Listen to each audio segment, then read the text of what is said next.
Okay, so we're going to put our shower valve in, and basically we got two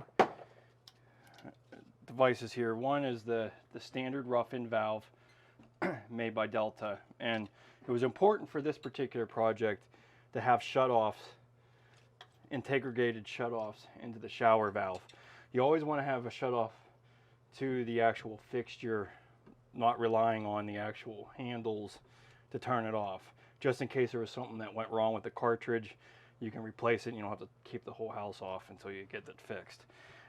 So make sure you get integral valves on your shower valve if you don't have access to be able to turn it off in any way. And then we got a diverter valve on top of this. So this is going to have a handheld and then a regular shower head. So, and it actually has a third port if you had a third option. If you had body sprays or a rain shower head, you can add that on there. But all intents and purposes, this is going to be just a two-function shower system.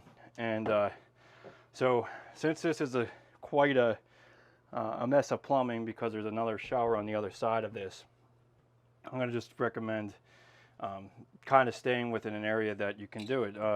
Most shower valves, you normally want to go off the floor about 48 inches. That's roughly what this is. This is basically 51 inches. So we're going to just keep this same area as our main valve system, and then we're going to go above this about 12 inches for our shower port. So first thing is let's go ahead and cut off our existing copper here, get rid of this existing valve. Okay, so the first thing we'll do is cut off our water supplies to our existing shower system here.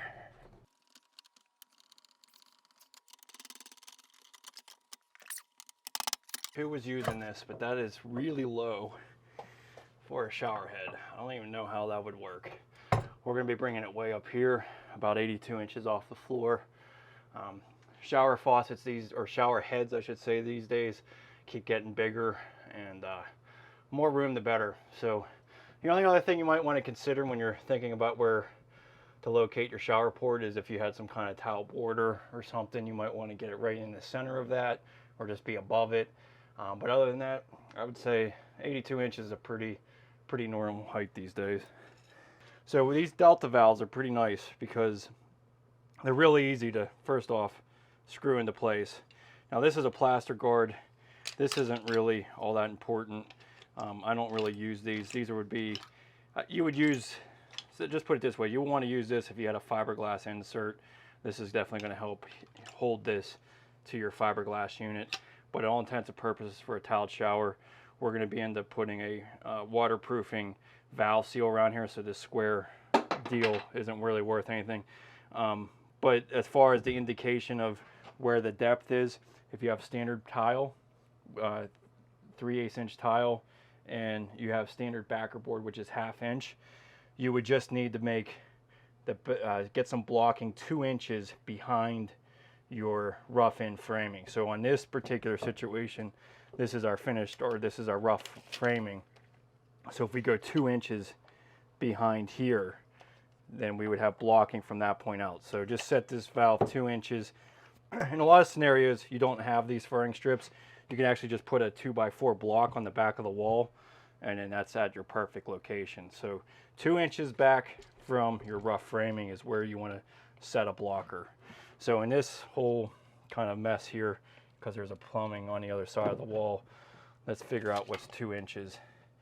That block is actually right on 2 inches there. Really would be nice to just get a full piece of plywood in here is really what would be nice. So maybe I'll just do that 14-inch piece because I'm going to have this 12 inches above this valve, so we'll probably set this here, and our valve, you know, it's probably going to be somewhere right where this is, so we'll have to take that out as well.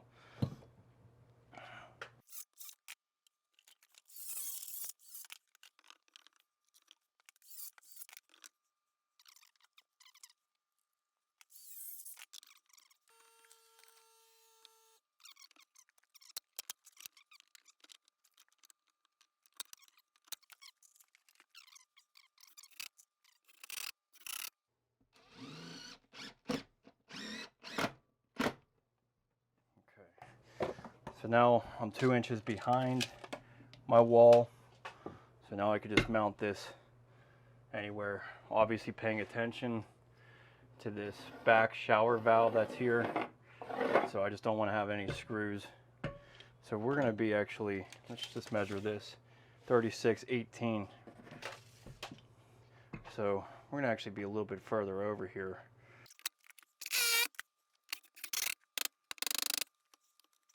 That should work. So I'm going to have to get a sweat-in adapter to go straight down. So we'll figure that here in a minute. So this is a Street 90. This will slide. So that allows me to go straight down.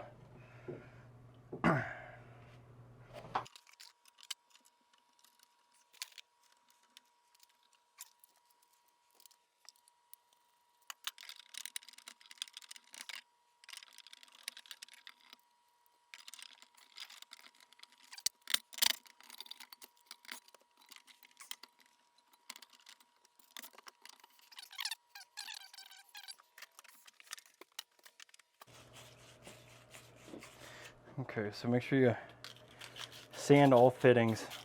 It's really important to get any dirt or debris off of your fittings, or it's just not gonna take very well with the solder.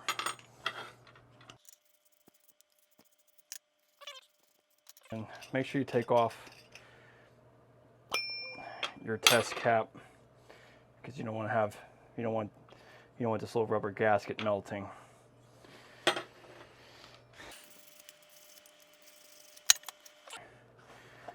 So you want to get some flux. And you want to go around all your fittings and inside of here.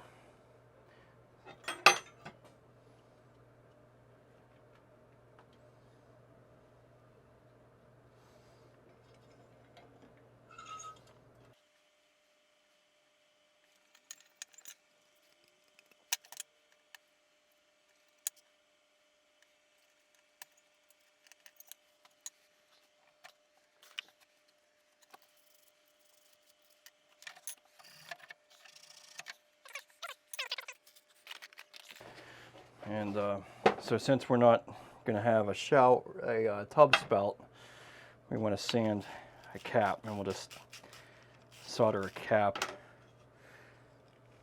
into this bottom.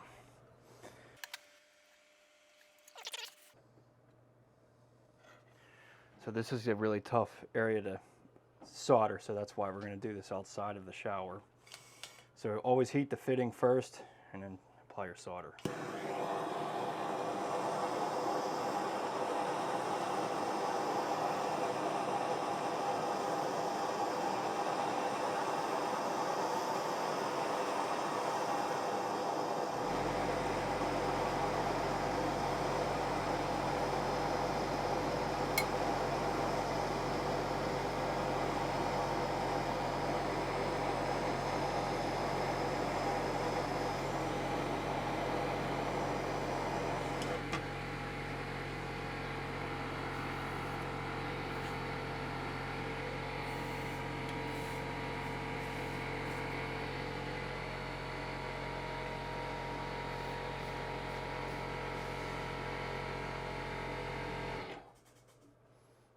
Then we'll also just do this test plug too, or the plug.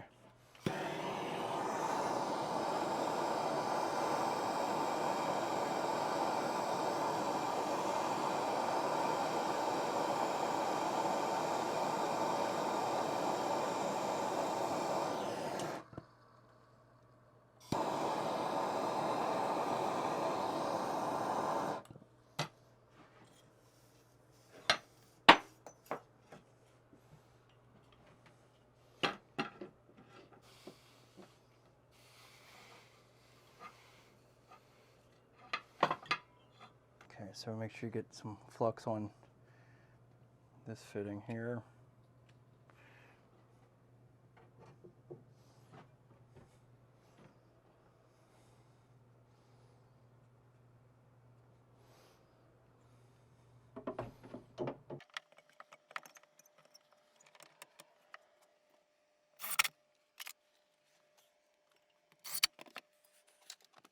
Okay, so make sure you put a flame retardant rag behind anywhere that you're heating and you don't want to light on fire.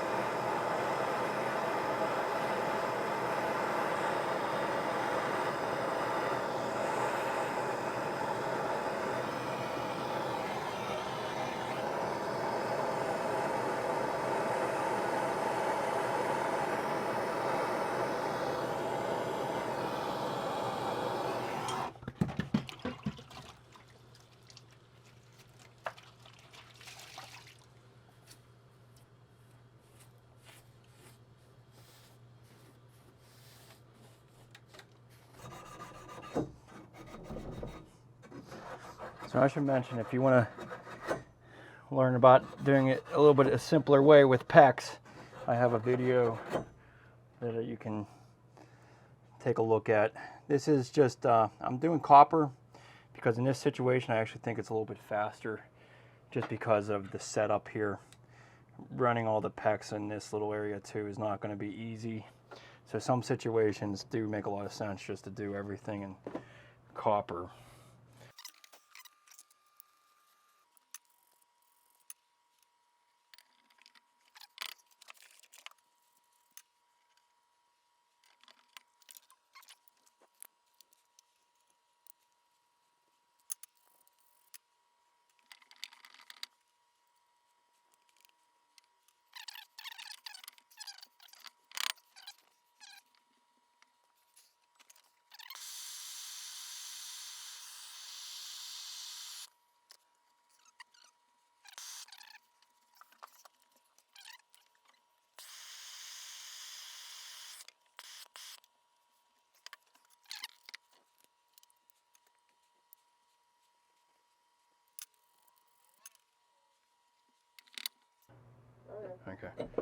Okay, so 12 inches up.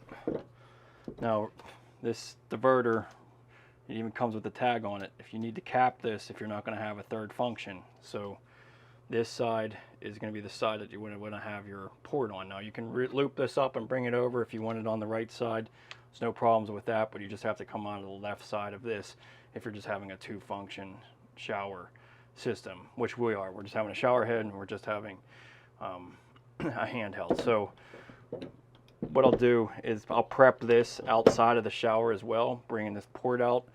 And this is not a bad location. When you set this 12 inches off of this, I usually do like to have my ports for my handheld between 60 and 62 inches, just because that big long hose hangs down. And you know, I just think it's a decent height at being around 60 inches, but it is all personal preference. But our shower door is going to be basically right here, so we'll just keep a few inches away from that. So we'll be about 6 inches. So we'll just bring this over by 11 inches.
So there's a bunch of different, you're basically going to be using a brass nipple. So they all come in 1/2 inch increments. And you want that 1/2 inch nipple to be sticking outside of your towel work about a 1/2 inch so that you can thread in your outside shower port. So if you go an inch behind the rough-in framing, then you'll be about a 2.5 inch nipple that you would want to be installing on it. So we're just going to keep everything in line with the backing of this. So really it'll end up being about an inch behind my rough-in framing.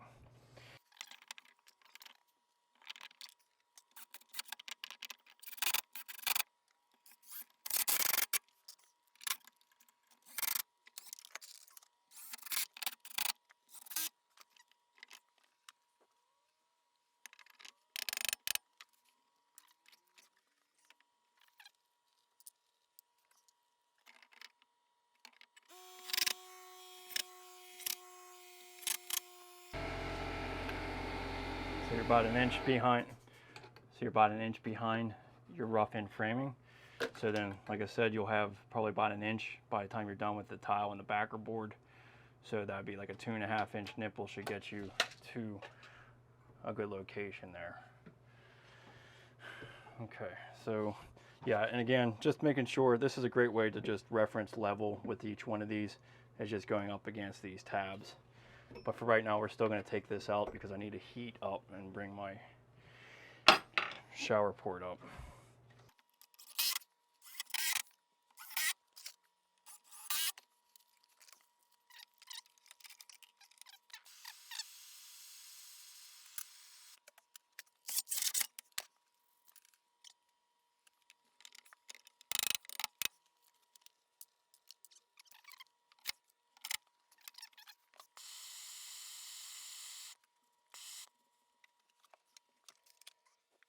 Okay, so on one of these, I've been using this for years, but this is just a shark bite fitting, so I can slide this off, and then just a 1/2 inch nipple so that I can get water in here easily. So then you can just slip this the shark bite fitting off to cut your tile and everything and get it back on to continue to use water. So, but you definitely want to test all your ports, fill them with water. And then this one is just a cap with a 1/2 inch nipple on it.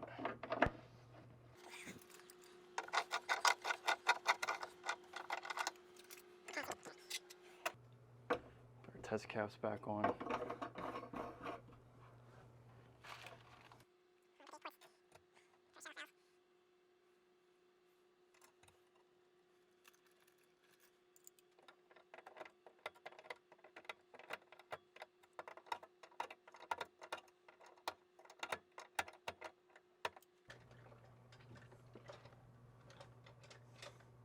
We'll just keep this off for now. Turn on the water. One thing I want to say about this Delta valve, since I don't have an actual port in here or an actual divert or an actual cartridge in here, this is going to mix all the water. So since there's a tub on the other side here, they would end up getting basically a lukewarm shower if you kept everything on. So I would recommend, you know, obviously testing everything, keeping it on while you're working, but then turn it off at night at these ports, because otherwise they're going to have lukewarm showers on the other side.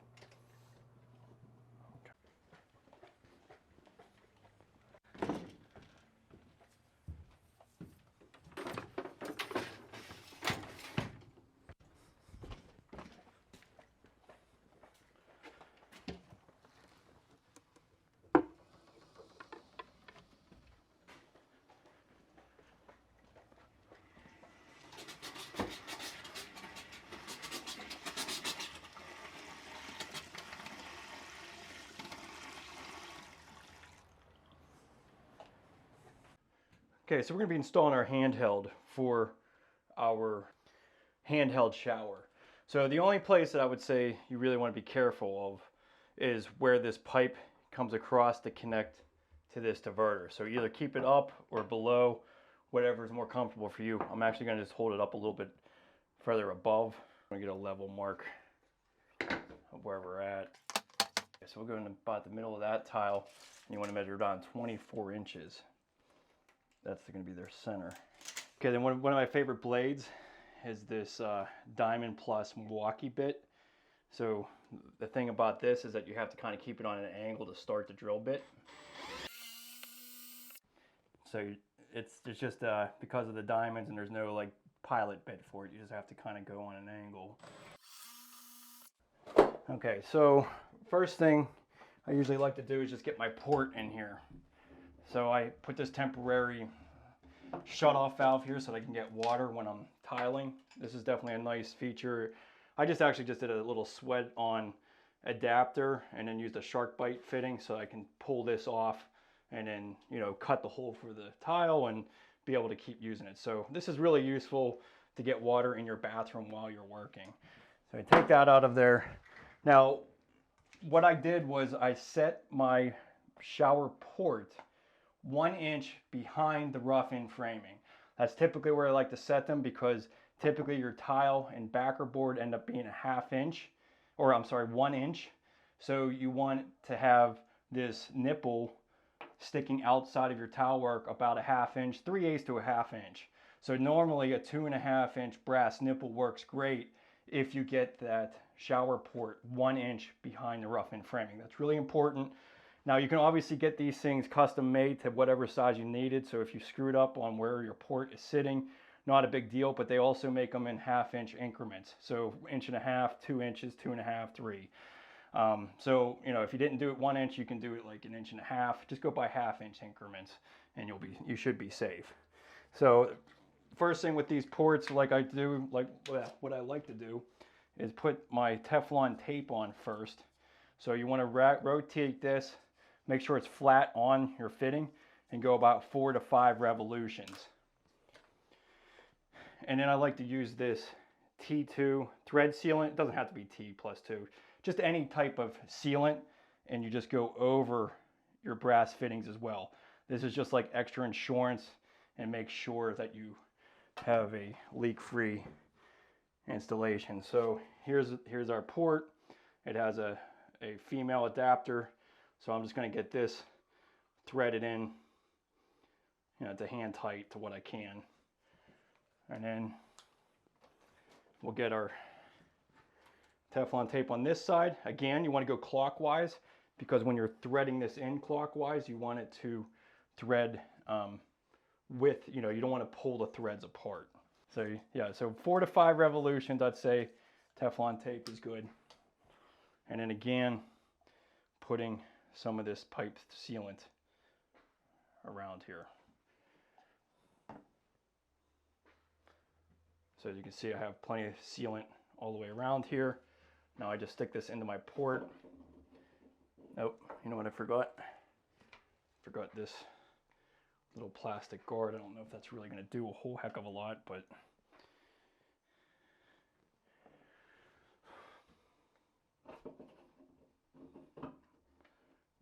so you basically, both of these fittings are going to kind of tighten together once you get to a certain point. Just try to keep that plastic cover back there. And what I normally do is just take a screwdriver and put this in here and just keep rotating it. So usually I get to about 2 o'clock, and then you're really putting that extra pressure on this.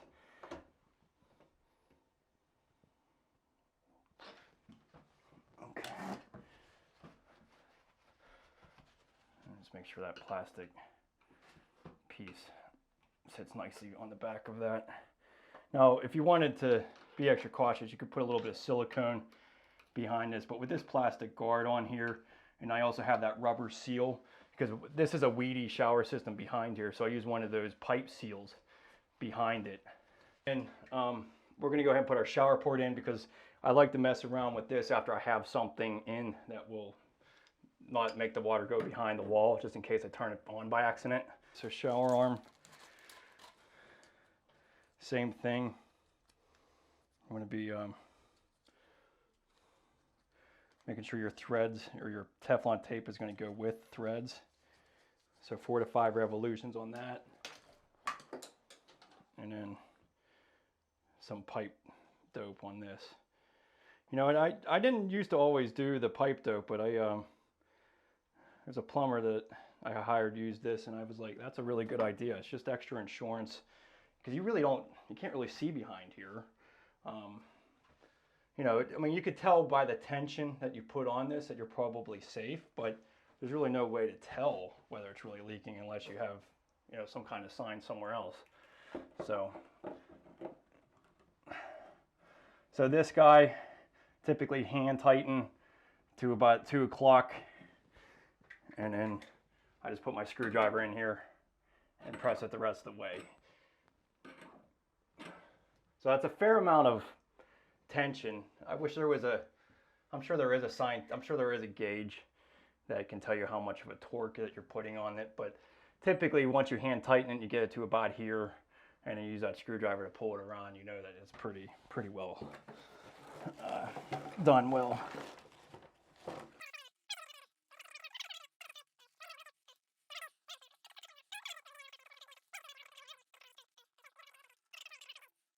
All right, so then we'll just take our main port out.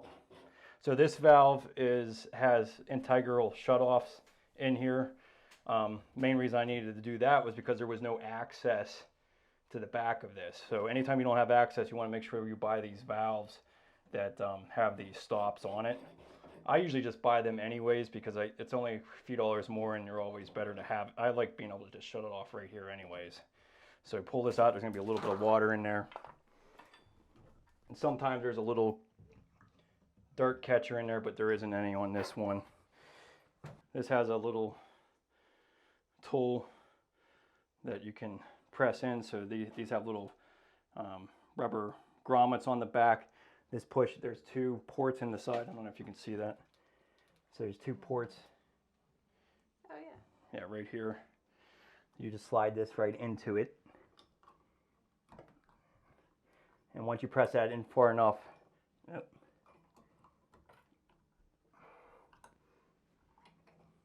the hell? It's supposed to, there we go. So you got that in, and then here is your actual cartridge. Sometimes they have an indication on their hot or cold. Sometimes they don't, and this particular model does not. Again, this is a Delta Monitor 17, and where I usually buy a lot of my stuff is off of build.com. I guess it's a Ferguson company, but they're nice because you'll be able to get this whole package all in one unit. You don't have to think about what valves and everything else that you need. Now, selecting the valve can be helpful. If you're just doing all PEX, I do recommend getting a valve that already has the PEX ports on it. It's also nice to be able to get a valve that already has the cap, or it's capped off for a shower, so that you don't have to cap off the tub spout. So all those little things kind of save a little bit of time, but it usually ends up costing a little bit more. So, you know, either way, you're kind of about the same. But if you can think ahead about these things, it does make sense. But when you go to build.com, you can buy this whole kit, and it has everything in it, which is kind of nice. And it's roughly, this one was about 550 bucks. So handheld shower head, and then the diverter. So I think that's fairly reasonable for what it is. So you just put this cartridge in. It has little indicators on here that just slide in. Everything about this is usually held by gaskets, or the rubber gaskets. So then you take your existing locking ring and you slip this on, making sure that this stays in there. And then this just needs to be hand tightened. Maybe get some of this stent set off here. This is a little troublesome sometimes. I have my towel work pretty close on this one. Sometimes this can be a little bit frustrating on these small diverters. They just don't give you a lot of room on them. So you pull that out of there. And then this just has a little indicator here that you stick into place. And then this guy has a little indicator here that presses into the groove. There you go. You can feel that rubber grommet kind of push in. And then you take your tightening locking ring and that's basically what's all going to hold this cartridge into place. No, I didn't. Like I said, this is really tight in here, so I just use 2 screwdrivers. It just needs to be hand tightened. It doesn't have to be done with a wrench or anything, although it would be nice.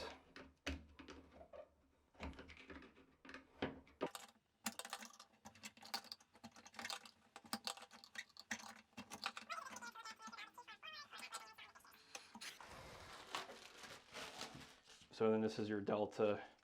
You can see how small this trim is. I mean, I have plenty of tile work on it, but you really want to have this seal going all the way around on your exact tile, on your tile work to make it, you know, create a seal.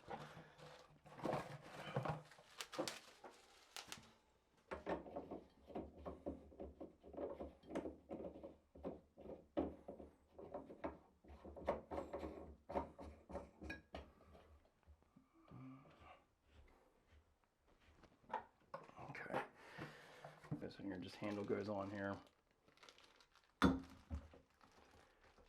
So these have indicators. So this was actually, this diverter port, it can actually use 3 functions. So I could have actually added on another feature if I had a rain shower head. But I just have a handheld, and the way the kit came in, it just had the handheld and the shower head. So basically what this is going to do now is, instead of having in the separate, rather than this and then whatever your other feature would be, if it's a rain shower head, it's going to go from the handheld, shower head, and then the both. So it's kind of nice that they both work simultaneously.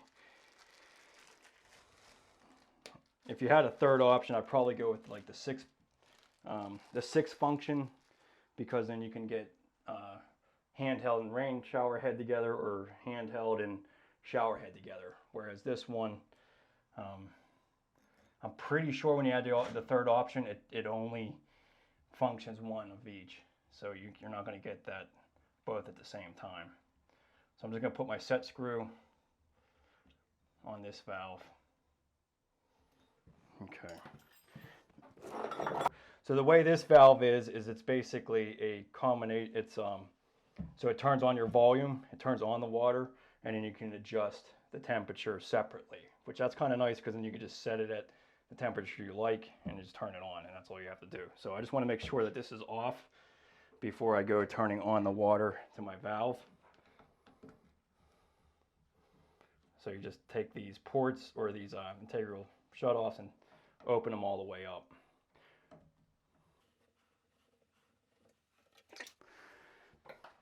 All right, so then we'll go ahead and put, now that we got that on there, we'll go ahead and put our actual valve trim on here. Again, this rubber gasket is good to have on your actual tile. And I highly recommend you just use a hand driver for this. You don't want to strip these things out. It's a nightmare if you do.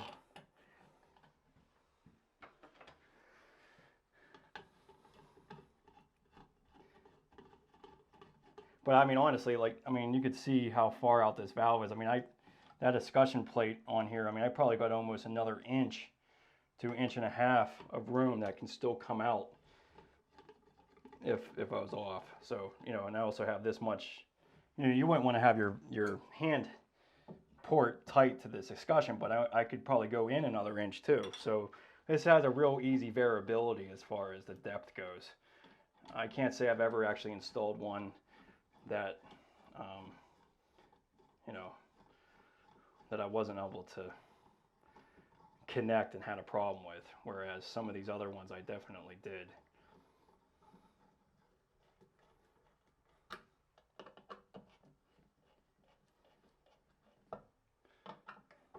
Okay, so just tighten that.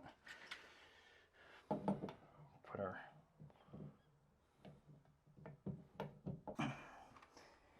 So this has a little indicator here. And so when you place this on here, okay, so this is going to be all the way cold. Oh, I'm sorry. What the hell? Yeah, so that's going to be all the way cold here. And then this is going to turn. So if I didn't have this in here, this is going to go all the way to scalding hot. So when you place this in here,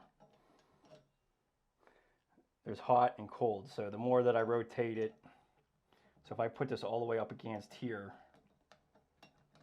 this is basically the mechanism that's going to stop that hot water from getting too hot. And we'll show you that here in a minute. But it stops and hits that little indicator. So the more, if I want it to be colder, I just have to move this thing clockwise. So that's kind of what's basically stopping that from getting too hot. But we're gonna just put this screw in there temporarily, and we're gonna mess around with the hot and cold once we get this together. Just something a little bit nicer. I really like Hansgrohe, but you know you're getting into $600 just for a single shower head and a shower arm. So things can get pretty crazy expensive. On here said that they like Hansgrohe. Just have little plugs in them. The only thing I would say about this, like a quick 2-minute video, but I did a, well, that was, yeah, I mean, you know, one problem, and I always get worried when my clients go there, but I think they do have the best vision. So I put a little bit of silicone on the outside of this, just for these screws.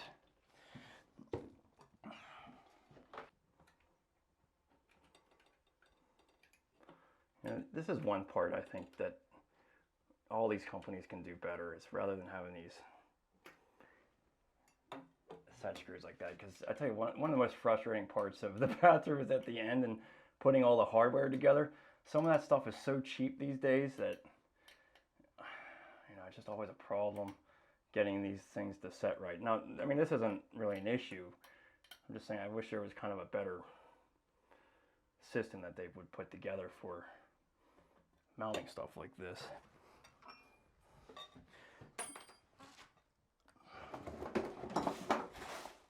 Okay, so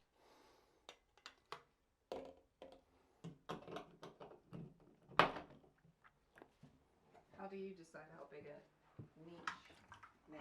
I'll flush this out before we put the shower head on. Always do that because you don't want to clog up your brand new shower head on there. So we'll just put a little bit of Teflon tape here. And again, making sure you have that rubber gasket on the back of this.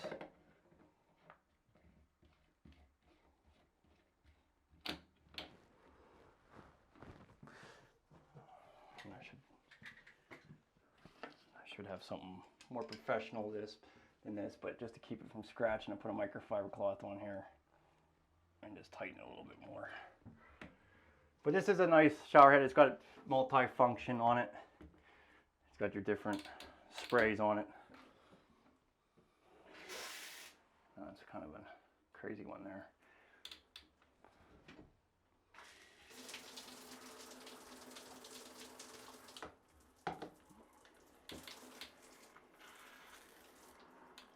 Yeah, so that's got a decent flow to it. Yeah, it's not bad at all. So this is a 2.5 gallon per minute system.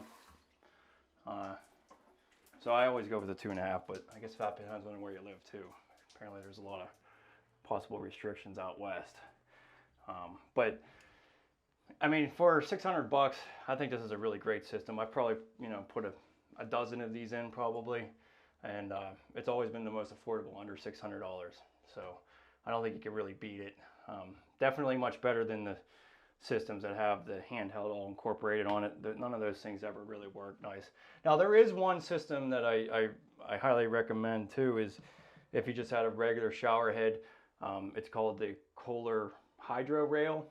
So it just connects directly into your shower port, and it has a rail and a handheld all incorporated to it, but it has a good diverter on it. So that's usually what the problem is with those mechanisms that are all connected together.